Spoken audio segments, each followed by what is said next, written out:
you very much, Paul, for joining Ancient Origins for this interview about the world-renowned Stonehenge.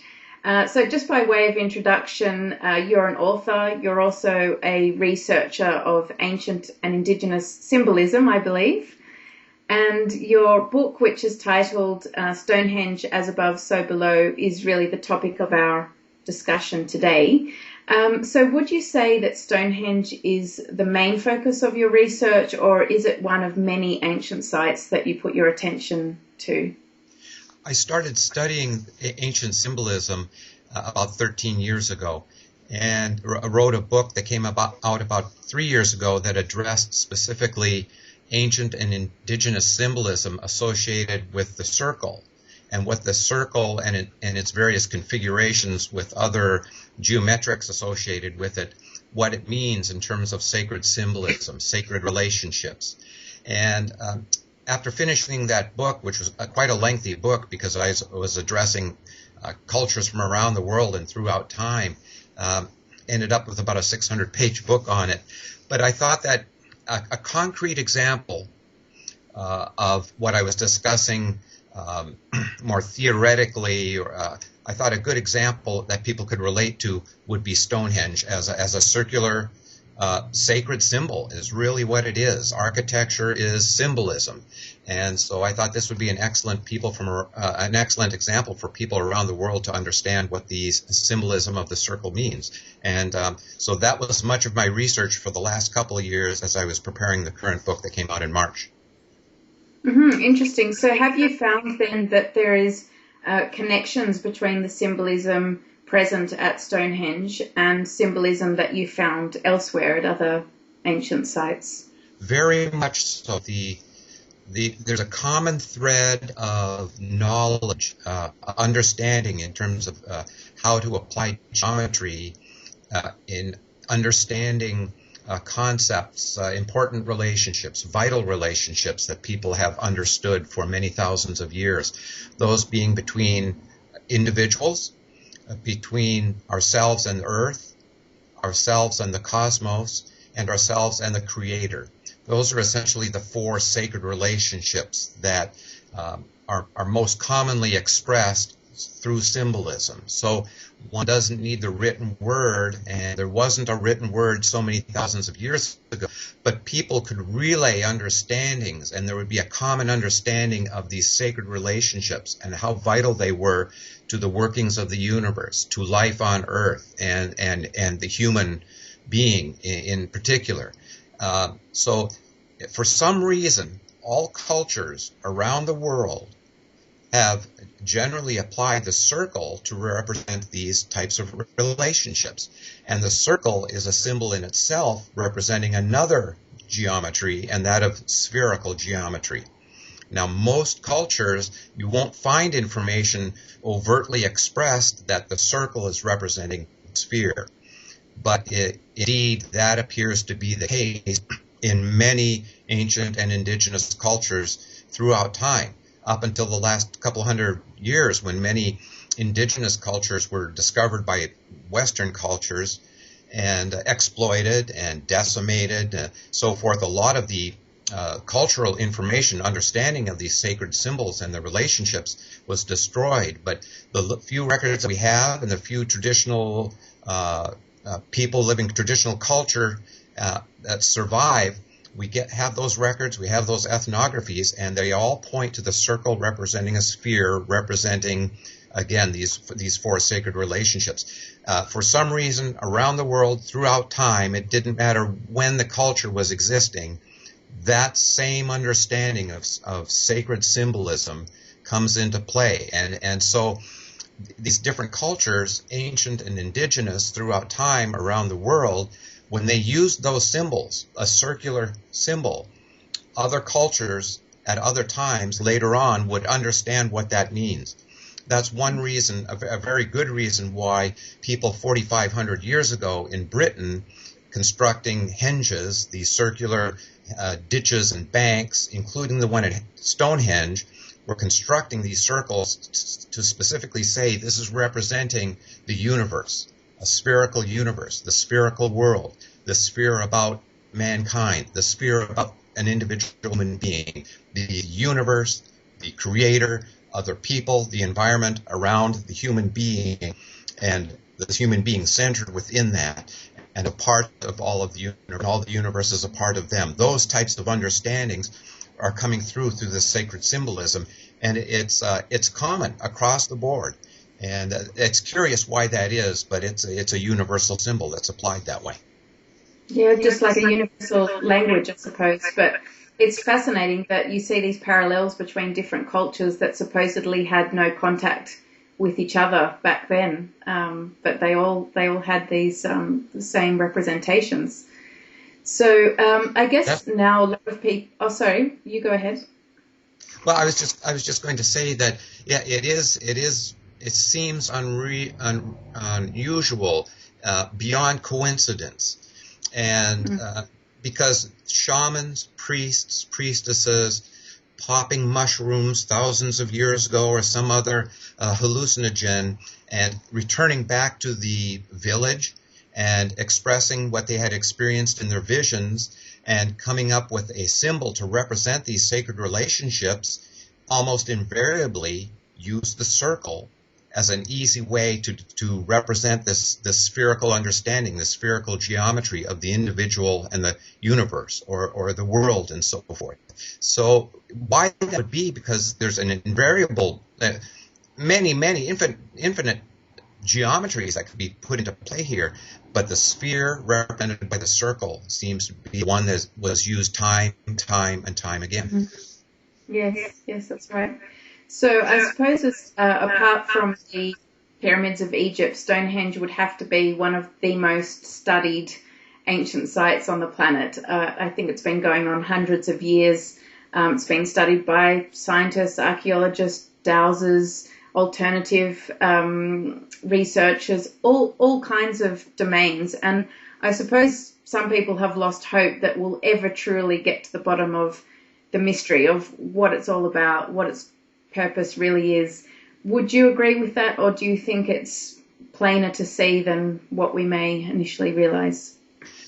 Certainly there are complexities and an evolution of use of Stonehenge, just like many temples and architectures throughout time, ancient ones.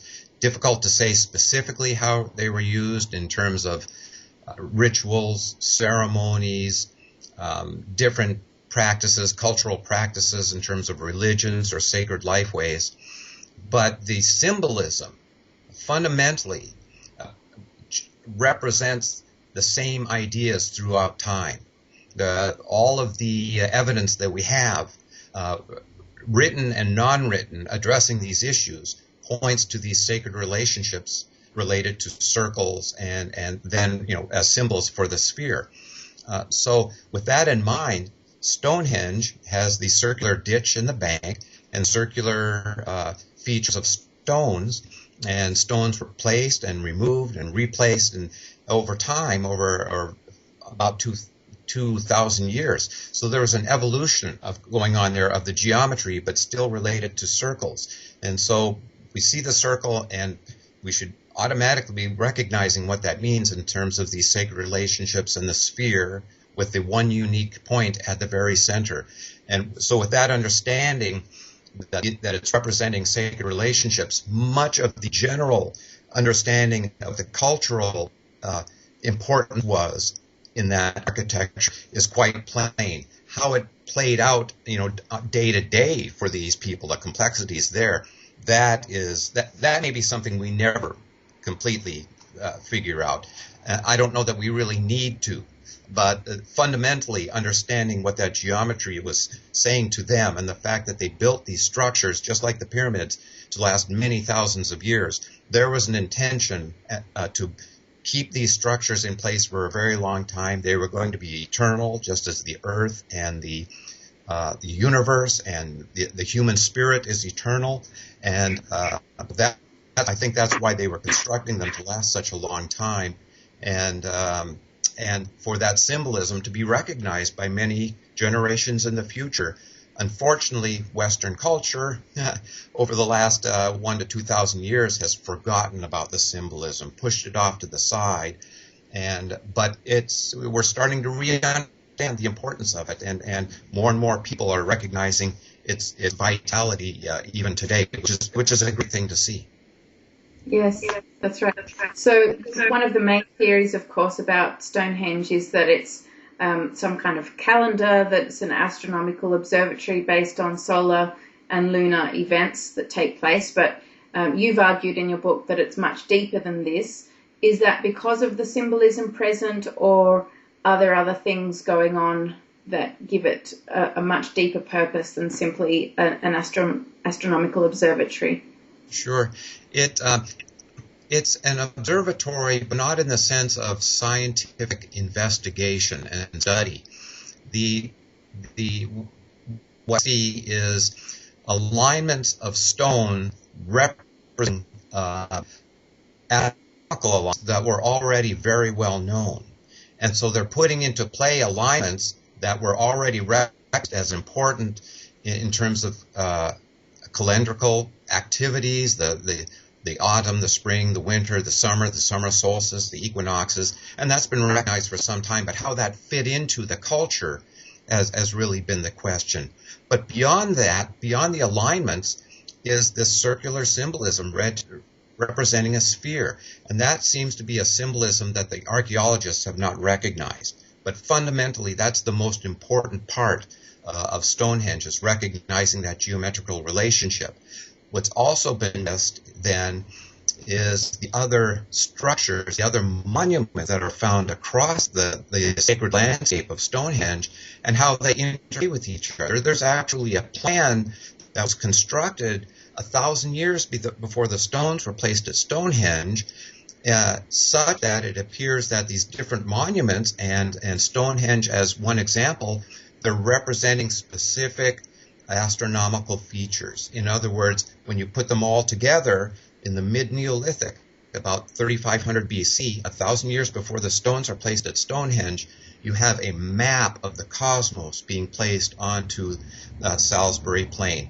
And with that in mind, Stonehenge is just one small part of that huge feature that covers about 8 square miles, unrecognized, that these memorials, these monuments, these various structures are all tied together, representing something that's very fundamental, that has been understood, again, worldwide for many thousands of years as representing source of spirit from the cosmos coming to the earth, joining with the body to be on earth, then death of the body to the earth. And archaeologists recognize that, finding various human remains and animal remains on Earth, but they can't handle dealing with the spirit because there isn't evidence of the spirit.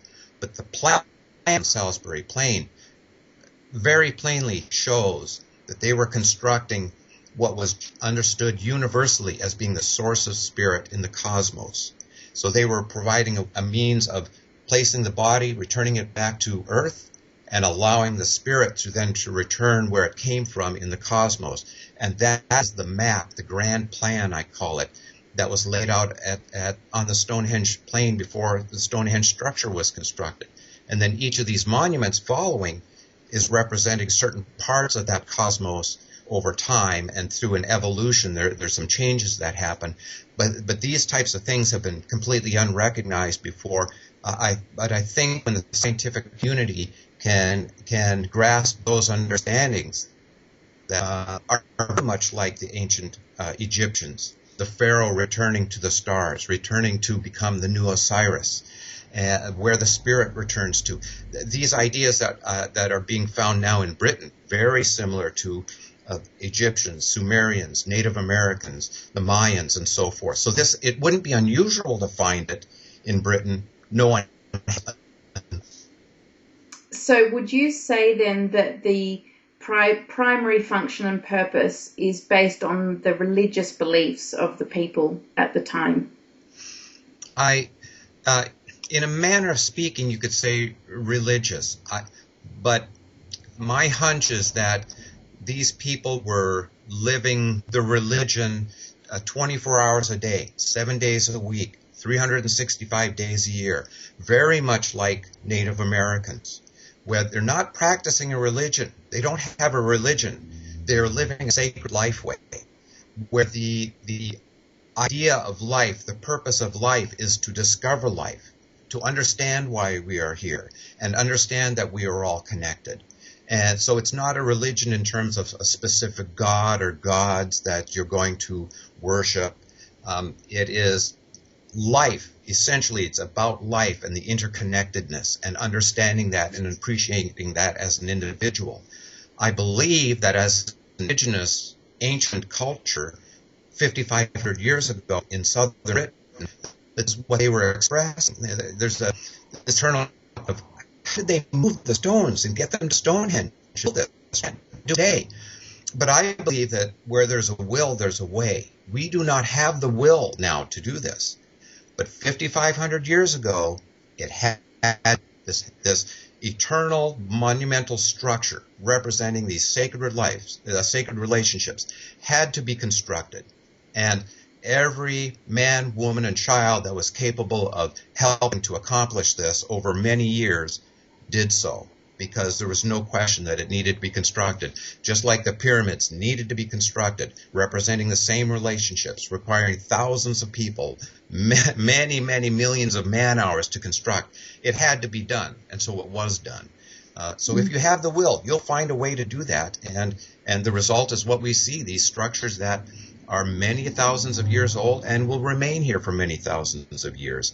And it's an amazing, these are amazing accomplishments by very ancient people with very sacred understanding. It's knowledge. You know, it's not a belief. It's not a faith that these people had. It was a knowledge. They knew where the spirit was. They knew there was an interconnection between the spirit and the body, and how Mother Earth and the cosmos, and so they demonstrated that by these monuments that they constructed. And we just don't have that will today. If we did, we could build some amazing structures as well. Mm-hmm. And it certainly doesn't seem, common sense that the Stonehenge structure was simply a practical function, to measure the solstice and the equinox. Because if it was just for practical purposes, as you've written, they could have just put some wood poles, or markers down there for practical reasons. This obviously had a much, much greater meaning for them than just the practicalities of measuring time and so on. That's right. I believe, based on what I've discovered in my analysis, is that Stonehenge is dealing with these alignments with the sun and the moon and perhaps Venus, but these are all characteristics and relationships that are important to Earth-based beings, to the Earth itself, to the solar system. And so it becomes much personal, a bit more of an intimate atmosphere at Stonehenge. But when you go beyond the hand itself and look at the landscape, you're seeing a much broader context. And by that I mean we see a certain part of the cosmos within the winter hexagon, which is located in the vicinity of Orion, which across the board for ancient cultures, Orion is representing the eternal spirit of life and the human being expressed in the stars. And so that area is the source of life, the source of the spirit, and where the spirit returns. And this is the area that was being constructed on the ground surface of Salisbury, very much like the three pyramids of Egypt representing the three belt stars of something similar was going on here in Britain at about the same time and being expressed in very much similar ways. And so this is, it's not just the sun and moon that was involved here for these people, it was the entire cosmos and a particular part of it representing the spirit. So then within that context, you have a smaller feature, Stonehenge, which then brings the intimacy of the sun and the moon and when life occurs on Earth and the annual cycle of life, including birth, life, death, and rebirth happening. And that's where we start getting into the summer solstice and those celebrations at that time, because it's very earth-based. So it depends on the context, how large of an area you're looking at, which determines to what degree the importance was to the individual, to the Earth, to the solar system, or the broader context of the universe. Mm-hmm. Yeah. So you talked about the connection to Orion. Are there a number of constellations that you've seen in your research that are connected to various aspects of the Stonehenge landscape? There are certain stars, including stars of Orion, but also of Taurus, of Canis Major, Canis Minor, Gemini, and Auriga. These are constellations that are in the vicinity of the intersection point between the Milky Way and the ecliptic. The ecliptic is the path of the sun.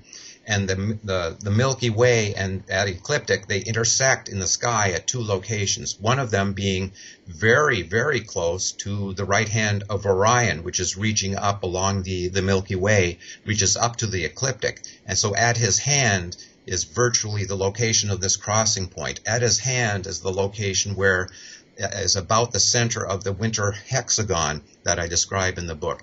At his hand, then, is where the source of spirit comes from to Earth and returns along the sacred path or spirit road or the spirit pathway that are known Native Americans and the Mayans and the Egyptians and this is what was being constructed on Salisbury Plain. So they're mimicking what they see in the sky, placing Earth so that the spirit, the source of life in the cosmos, can look down on the Earth and see a reflection of themselves down on Earth, and mankind is then helping these spirits once the death of the body happens. They're helping that spirit to then return where it needs to go to, as evidenced by these huge monuments. They're monuments that are over 1.5 miles long, Stonehenge, within that environment that people don't appreciate, don't look at. They've been well known for hundreds of years, but few are aware of them, where presence, or look at them when they're at Stonehenge. The feature of real interest is Stonehenge. There's a story going on there, and I'm hoping that with my book, people will understand that there's a broader context going on here, something far more important than just observing the sunrise on summer solstice. Yeah, well, it's a really interesting perspective because, as you said, most of the time we hear about the solar or the lunar events, which is, of course, fascinating in itself, but it's really important, I think, to hear about what else is going on there and the symbolism and the meaning that the people attributed to that ancient monument. So thanks very much for shedding light on some of those topics. Thank you very much. It's been my pleasure. Thank you very much. And if any of the audience would like to find out more about what you've done, do you have a website people can go to, or would you recommend the book instead? How can people find out? Sure. Well, the book is available in a variety of web-based outlets, Amazon.com and many others, major retailers around the world. Yes, thank you very much. I've appreciated the opportunity to talk about this with you. Pleasure, and thanks again for your time. Okay. Bye-bye. Bye.